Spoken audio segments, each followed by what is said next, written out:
경영권을 확보를 해서 저 기업을 내가 더 크게 키우겠다. 지금 시총 1,000억 원짜리 회사지만 내가 인수한 다음에 시총 3,000억까지 키워서 팔겠다. 근데 이것도 기존의 지분을 가지고 이 사람과 싸웠던 입장에서는 기업 사냥, 공매도는 불공평한 겁니다. 공매도는 사라져야 될 대상입니다. 라고 하면은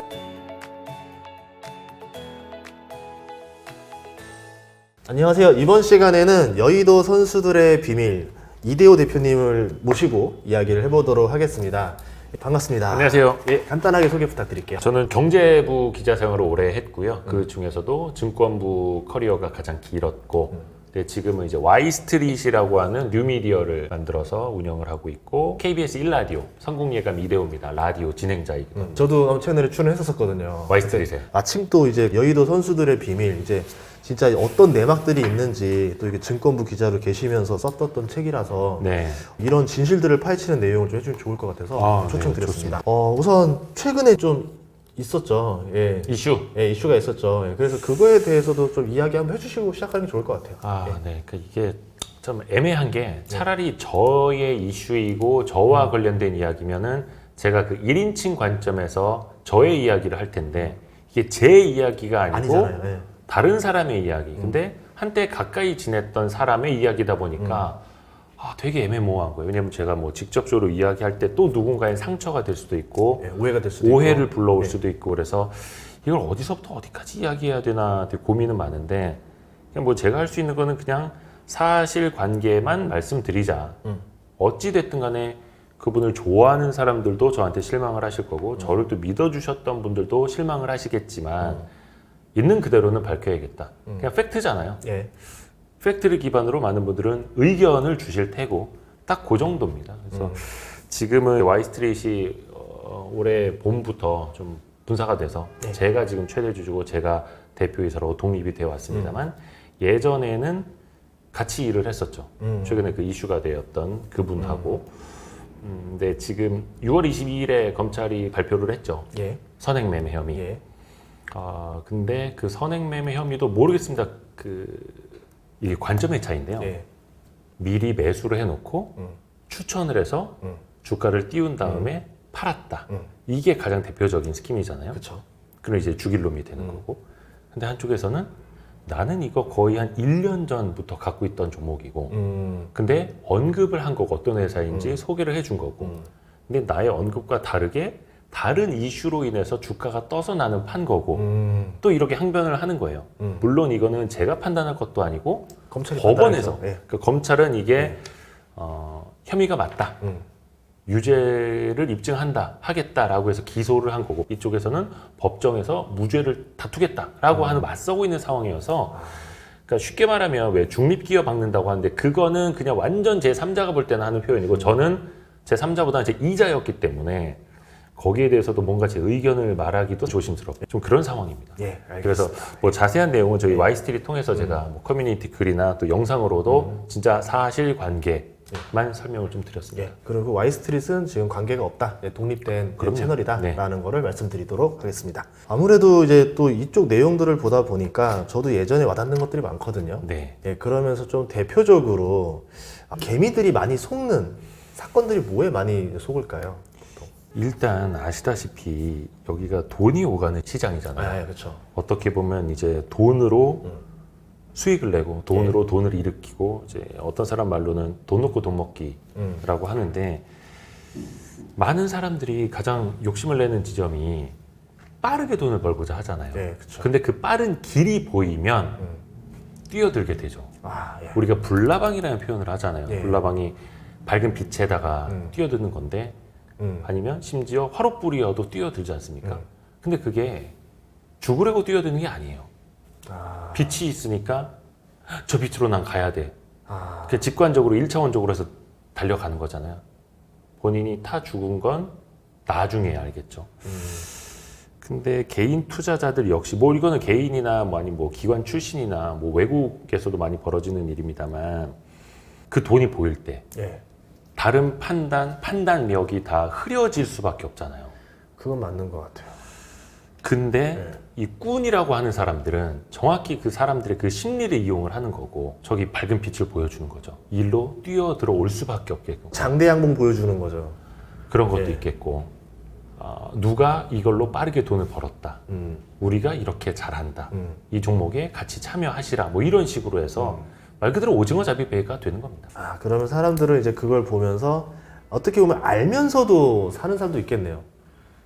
이게 맞아요. 위험할 수 있다는 것을 다 알잖아요. 테마주라던가 뭐 이런 것들 보면은. 근데 사실 모르고 당하는 케이스들이 상장 폐지 당하는 경우 중에 상당수가 회계 부정. 예. 아니면 이제 재무제표가 부실해서 회계감사, 외부 감사인이 적정 의견을 주지 않아서 그래서 상장 폐지가 당하는 거는 개인 투자자들이 알기가 정말 어려워요. 아니 멀쩡하게 공장이 돌아가고 있고 예. 근데 흑자도산이라는 것도 있지 않습니까? 예. 흑자를 내고 있는 기업인데 누군가 횡령을 하거나 예. 빼돌리거나 당장 갚아야 될 돈을 못 갚아서 그것 때문에 망하기도 하고 근데 그거는 개인 투자자들이 알 수가 없어요 사실은. 그것 때문에 외부 감사인 회계법인을 상대로 그래서 막 소송을 하고 일부 좀 손해배상을 받고 이런 케이스들이 있습니다만 최근에 보면은 알면서도 한쪽 눈을 감고 같이 뛰어드는 사례 대표적인 게 그 라더견 씨 사태, 예. SG증권말 무더기 사태. 물론 이거는 이제 법정에서 더 예. 다툼이 이어지겠습니다만 거기 함께 하셨던 분들은 모르기가 더 어려웠지 않았을까. 왜냐하면 자기의 신분증을 내주고 자기의 폰을 만들어서 그 사람에게 맡겼고 제가 취재한 바에 따르면 어떤 분은 골프장일 수도 있고 병원일 수도 있고 거기다 핸드폰 몇십 개 깔아놨다는 거죠. 네. 그 어떤 팀장급이 연락이 오면 다 이걸 매수를 누르고 그걸 알고 있었고 근데 거의 한 1년 넘게 그걸로 수익이 나지고 6개월마다 몇 억씩 수익금을 분배를 해주고 그러니 다 그냥 좋은 게 좋은 거다 있었던 거죠. 네, 그런 경우도 있구나. 제가 관심사는 그거였었거든요. 그 기업 사냥꾼 이야기들. 네네. 네, 그것들 중에서 좀 사례가 있을까요? 대표적인 사례들. 기업 사냥꾼이 네. 사실 뭐 칼 아이칸, 네. 뭐 외국의 헤지 펀드들도 기업 사냥꾼일 수가 있어요. 네. 근데 그 사냥을 무엇을 위해서 하느냐, 어떤 의도를 가지고 하느냐. 예를 들어서 경영권을 확보를 해서 저 기업을 내가 더 크게 키우겠다. 지금 시총 1,000억 원짜리 회사지만 내가 인수한 다음에 시총 3,000억까지 키워서 팔겠다.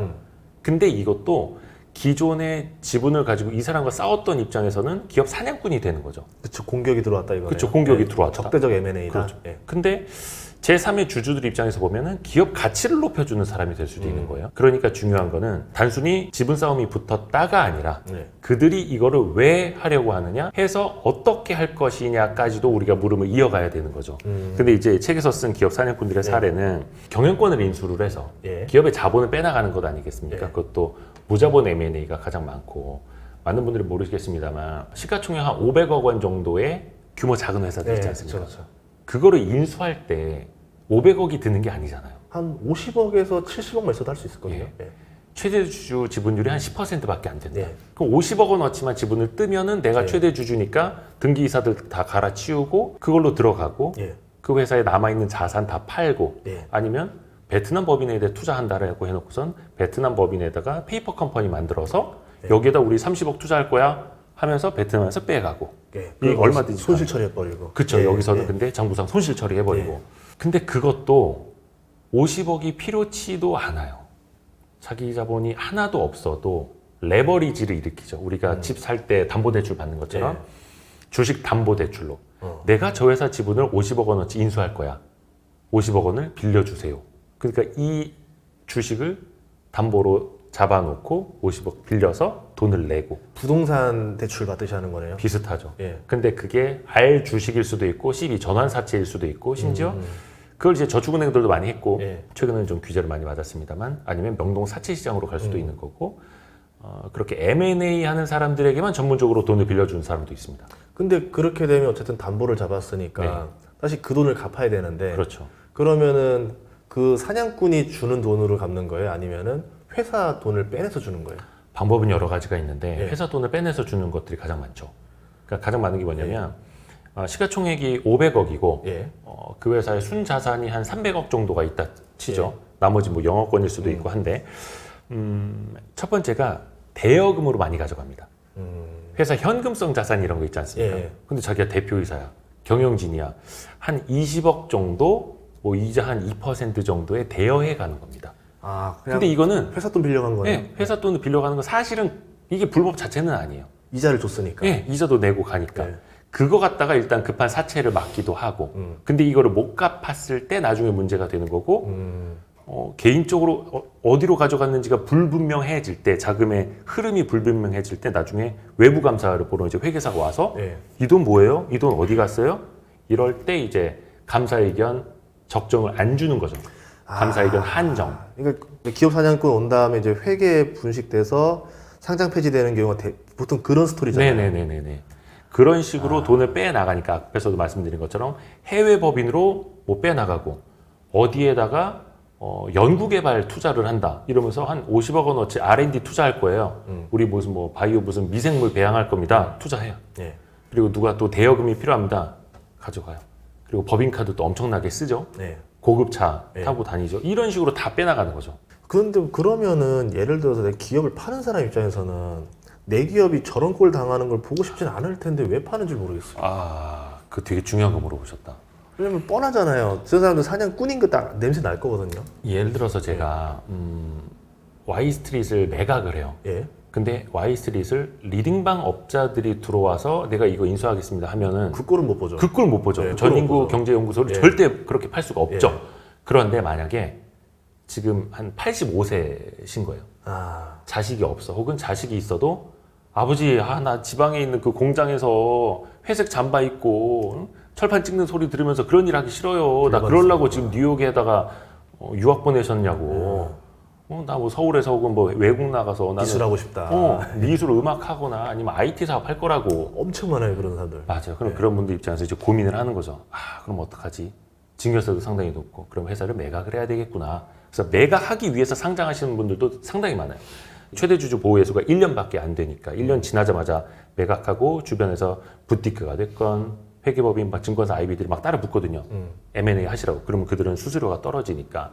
그런 유혹 혹은 그런 필요에 의해서 회사를 팔게 되는데, 문제는 큰 기업들 M&A 할 때는 정량적인 금액 평가뿐만 아니라 정성적인 평가하지 않습니까?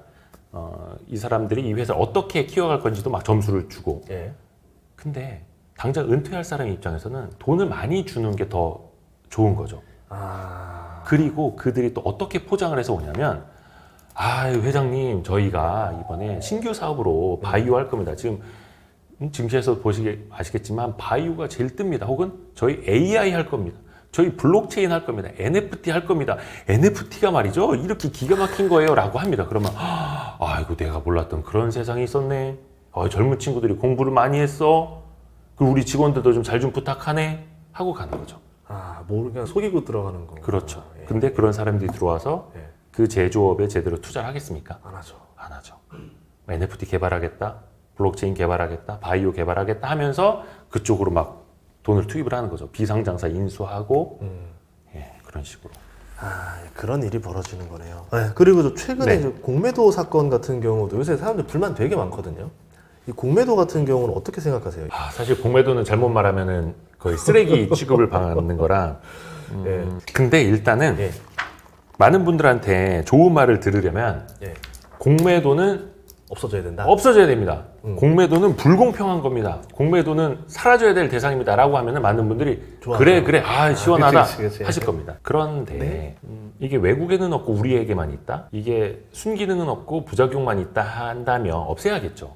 근데 그게 아니라 이거는 대부분 선진 국가라면 유지를 하고 있는 제도고, 적정한 가격 발견 기능, 그리고 거품이 끼지 않도록 하는 기능, 그리고 하락장에서도 수익을 낼 수 있는 기능, 내가 특정 부분의 포트폴리오를 운영을 함에 있어서 이게 올라가면 좋겠지만 떨어질 거라고 예상이 될 때도 있는데, 내가 구축해 놓은 포트폴리오를 깨기 싫을 때가 있지 않습니까? 왜냐면 이거 팔았다가 다시 사는 것도 문제가 되고, 그럴 때 일정 부분 해지에 대한 수요가 생기는 거고, 물론 이거는 뭐 주식 지수 선물이나 개별 주식 선물 같은 거 매도 포지션으로도 할 수 있겠습니다만, 어찌됐든 간에 이 공매도라는 하나의 툴이 있는 거죠. 근데 중요한 건 이겁니다. 오케이, 그런 제도가 있다라는 건 알고 필요하다는 것까지는 알겠어. 그러면 이거는 공평하게 가야지. 외국에도 다 있잖아요. 그렇죠. 근데 공매도 제도가 불공평하다라는 데는 저도 동의를 합니다.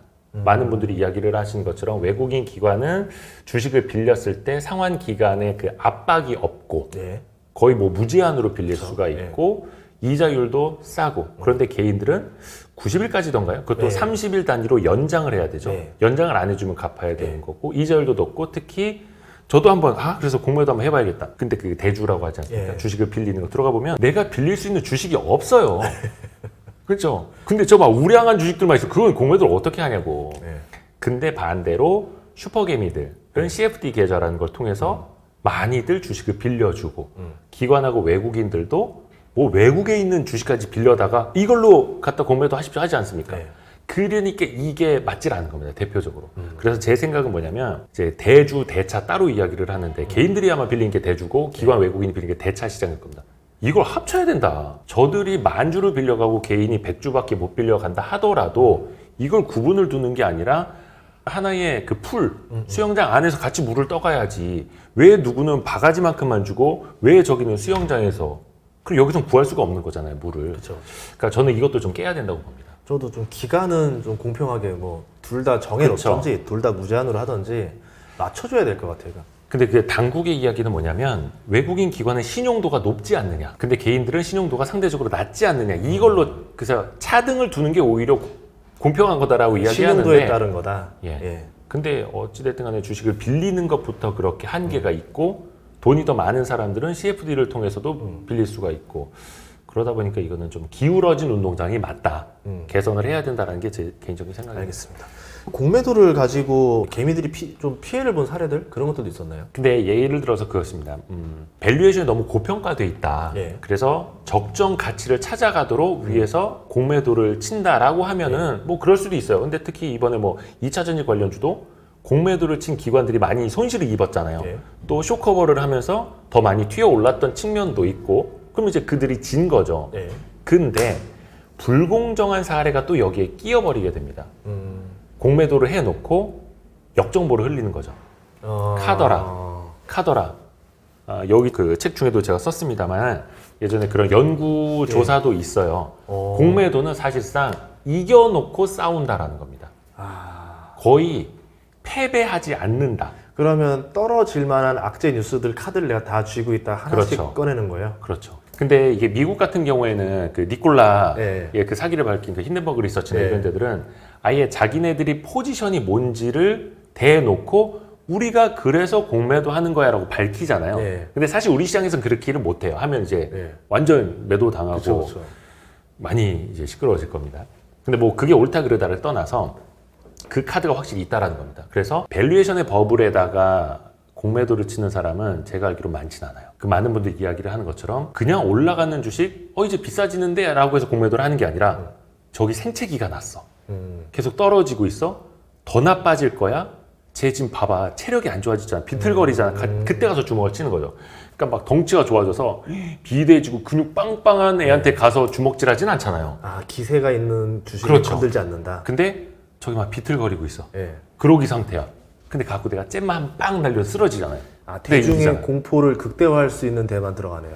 그렇죠. 그래서 어떤 사람들은 야 PER 4배, 3배짜리 하되 어떻게 공매도를 칠 수가 있느냐 하는데 공매도 하는 사람들 입장에서 보면은 얘가 더 허약하고 좋은 거예요. 가격만 떨어지면 된다 이러니까요. 예. 그냥 톡 하나만 쳐도 쓰러지니까 그런 것도 있고 앞에서도 말씀드린 것처럼 풍문 같은 걸 흘리기도 하고 얘네 뭐 실패했다더라. 임상 실패했다더라. 어디에 진입하는 거 막혔다더라. 이런 식으로 한다라는 거죠. 그래서 그것도 불공정한 거래고 이제 처벌을 좀 잡아서 잘 해야 되는 거죠. 그러니까 하나만 해서 하는 게 아니라 지금 여러 방면에서 좀 해결할 것들이 많이 있네요. 그럼요. 예, 알겠습니다.